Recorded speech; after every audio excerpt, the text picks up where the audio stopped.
Well, there is a battle for who is supposed to be the number 9 of Arsenal, and it has gone ahead to really leave Gabriel Jesus defenseless because very many Arsenal fans now believe he doesn't deserve to obviously get into the goal. But Arteta has gone ahead to obviously speak about Jesus and Kai Havertz ahead of the game of Aston Villa, and we're here to bring you what he has gone ahead to say. Smash the like button, comment and share. If you're totally watching us for the very first time, endeavor to subscribe to this channel so as not to miss out on stories that we do upload in here on a daily. Rokani David is my name, and hope you guys are really having fun. And we are going to talk about Jude Bellingham a little bit from Real Madrid with his goal drought. Looks like the entire coaching staff of Real Madrid and the board are really trying to see to it that he gets one back, to see to it that he clicks the levels he was with when he was obviously starting the season. Now, we want to see close to 400 likes. Smash on this video. Don't forget to subscribe so as not to miss out on stories that we do upload in here on a daily. And here it comes again to obviously talk about the football news show. Now, we all know about the struggles of Gabriel Jesus with his knee injury, and guess what the manager's gonna hate to say on Jesus and if he needs to manage minutes. He said the elite sport to play without pain is very difficult, especially at the level that we can play. If you ask any player, they will say that sometimes there is pain and they have to deal with that. That makes you as well, and Gabi has this toughness and character that he always wants to overcome. He has overcome some difficulties in terms of injuries and he's ready again. Now, he's ready again, but the big question is he gonna dislodge someone already was going to take his position? Because if you're to talk about who went ahead to gift a chance to Kai Havertz, it was Gabriel Jesus, but we know what went ahead to happen. He really got an injury and the manager never wanted to rush him back, and he obviously returned with a beating in Newcastle by 4-1, but he was one of the unused substitutes, and the manager tried to obviously bring him on when they're playing against FC Porto. So the injuries have gonna hit obviously affect his spell at the club of Arsenal, and let's all admit that this season would have been one of those that Jesus would have gone ahead to score 20 goals, because right now he still has 8 goals in the season, and you can't tell me that if you had gone ahead to really play those games, would have gone ahead to obviously fail to really clinch the number of goals that Kai Havertz is really having now, because Kai Havertz is having 9 and Kai Havertz has gone ahead to play almost every game. When you look at Jesus, Gabriel,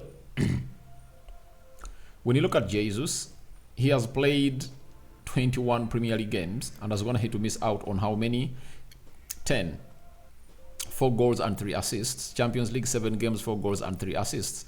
That is Gabriel Jesus for you. So it really shows you that he has all what it takes. But the manager is talking about his urge of obviously showing up in big games to obviously raise and really take the side of Arsenal to where it deserves to be. And the players also gone ahead and really hinted on how it's gonna be hard for him to come out and really be in line with playing for the Brazilian national team in the Copa America because of the injuries really having, and feels like he should be rested a little bit to see to it that things really go his way. And I really understand what he's going in through, but the manager is like, he needs to obviously learn to play with this pain, that in elite football you need to play with pain. I also had it last season as Man United went ahead to beat Man City by 2-1 when Rashford really felt like he couldn't move on to the second half, and I don't know what happened after half time and returned and really went ahead to score the win against Man City. When Erik ten Hag was asked, he also had the same reply that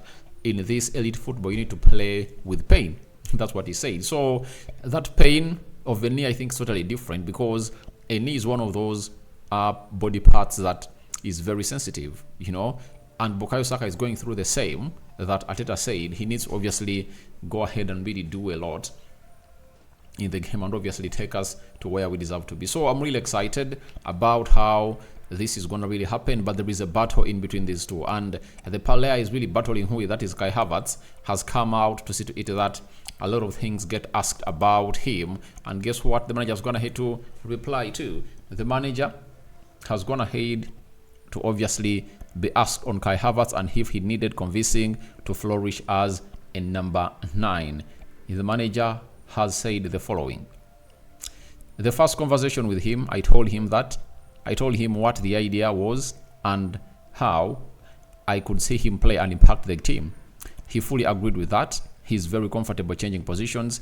He's done it with us, with Chelsea in the past, with the national team, and he has the capacity to adapt. If he's feeling good, sometimes it's about how he's around him. It's about who is around him and what we ask him to do more than the position.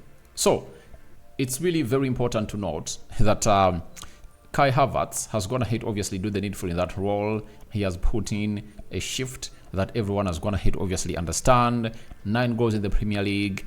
And I think by the time he came into that role, he had only gone ahead to score 4. So I've gone ahead to obviously collect more 5. And his form is really one of the best that you'll ever want to see. And he has gone ahead to obviously score a very beautiful goal against Brighton in the mix. So for me, Kai Havertz as the number 9 for Arsenal has gone ahead to really look good. And I tell you, he has that work rate.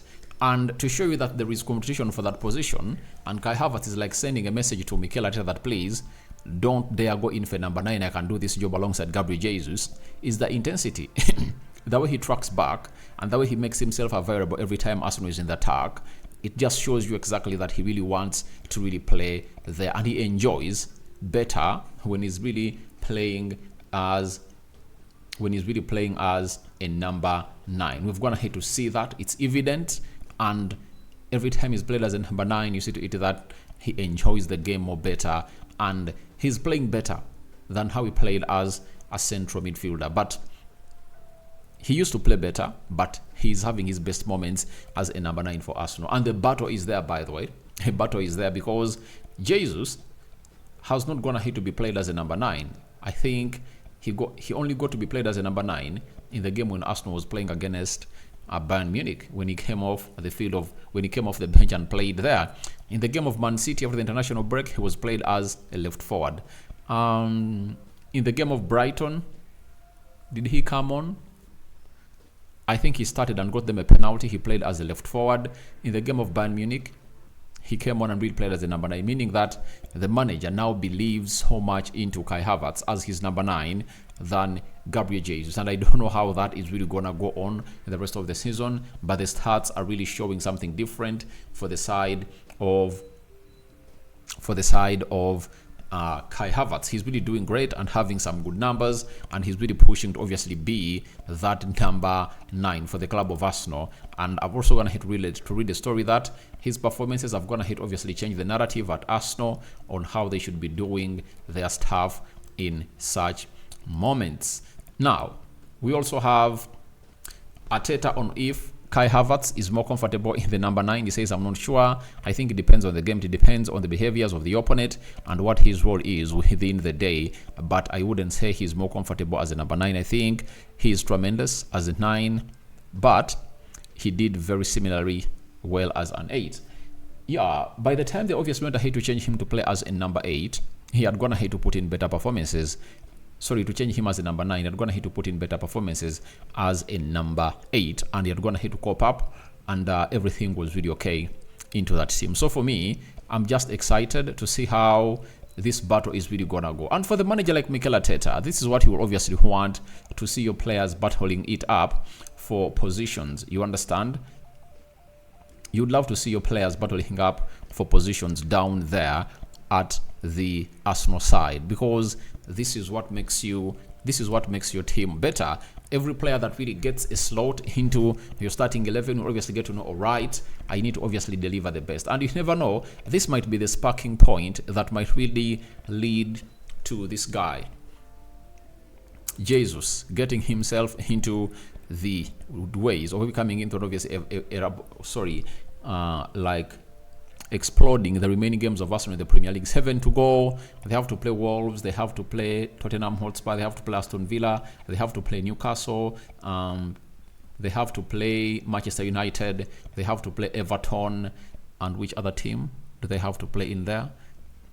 There is another side they're supposed to play. So Arsenal has all what it takes to really compete, because the competition is really huge for these teams. And I tell you, that number 9 position is really now highly competed for in the side of Arsenal, and arguably it's really paying dividends for Arsenal, because whoever comes in through puts in the required shift and required energy. That is what the manager is really going to benefit from the battle. But obviously, I think he better plays as a number 9 at Arsenal.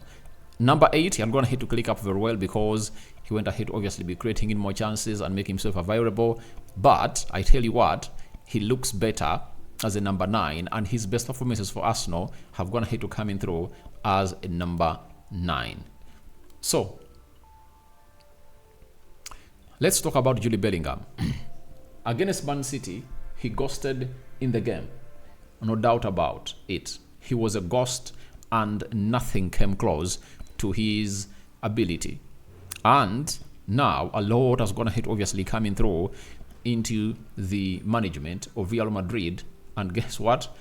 They've gone ahead obviously come up with the thought.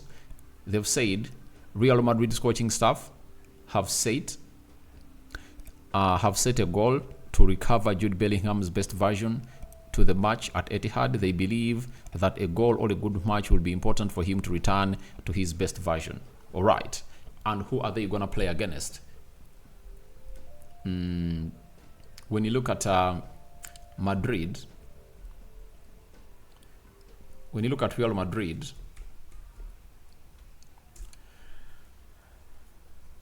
Real Madrid is really having a fixture this weekend. And who are they going to play? They are playing Mallorca, and they're 1 goal up. Chiomina's going to hit to play, and the guy is going to hit to obviously coming through and really play a very beautiful part into that game. So for Jude Bellingham, we all know how good has been, but he has taken some good games without scoring, and he was signed for big games, like that game he played for Man City.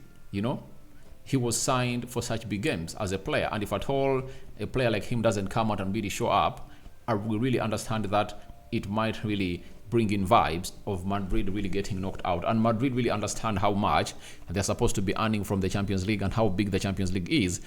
They are the champion. They've gonna have to win it very many times. If you know, Madrid are the best team in the world as far as winning is concerned. They have very many trophies in the La Liga. They have very many trophies in what we call the Champions League. So if Jude Bellingham doesn't live up to the expectation, you really understand that it's really going to come out and really affect the side of Real Madrid. And if at all you want to really go through, you need your best player to represent and really put in a shift. And I would like to let you know, if he does so, then the rest is going to be history, because you just need him to get in the moment. You know, he raises up like 2 to 3 times in the moment, and the rest is history. He can really haunt Man City down at their stadium. So for me, I'm just getting to know how he's really going to be. If they get a penalty, I think they're going to give it to him. They're going to give it to him to take it. But in the game they're playing against, is it Osasuna? They're having some 20 minutes to go for Jude Bellingham to obviously come out and really put himself into the best position that the board of Real Madrid wishes him to be in. So guys, your thoughts on Jesus, Kai Havertz number 9 battle on at Arsenal are welcome in the comment section below. And who do you think should be the number 9 of Arsenal? Jude Bellingham, do you think will be in the best form to obviously come in Manchester on Tuesday to obviously annihilate the side of Man City? All that and more into the comment section below. And this is Rokani David, and this is what we call the Rokani Media Football. Football news has been, I'm out. See you later as Man City on top of the Premier League table after winning against a side called Luton Town by 5-1. But there is an amazing start that it's not amazing. It's really annoying for the side of Manchester City that Erling Haaland has gone ahead to click. He has gone ahead to miss out on big chances, and he just needed a penalty to score his 20th goal of the Premier League. May the living to God bless you abundantly. I'm out. The Muslims, Barakallahu Fikum.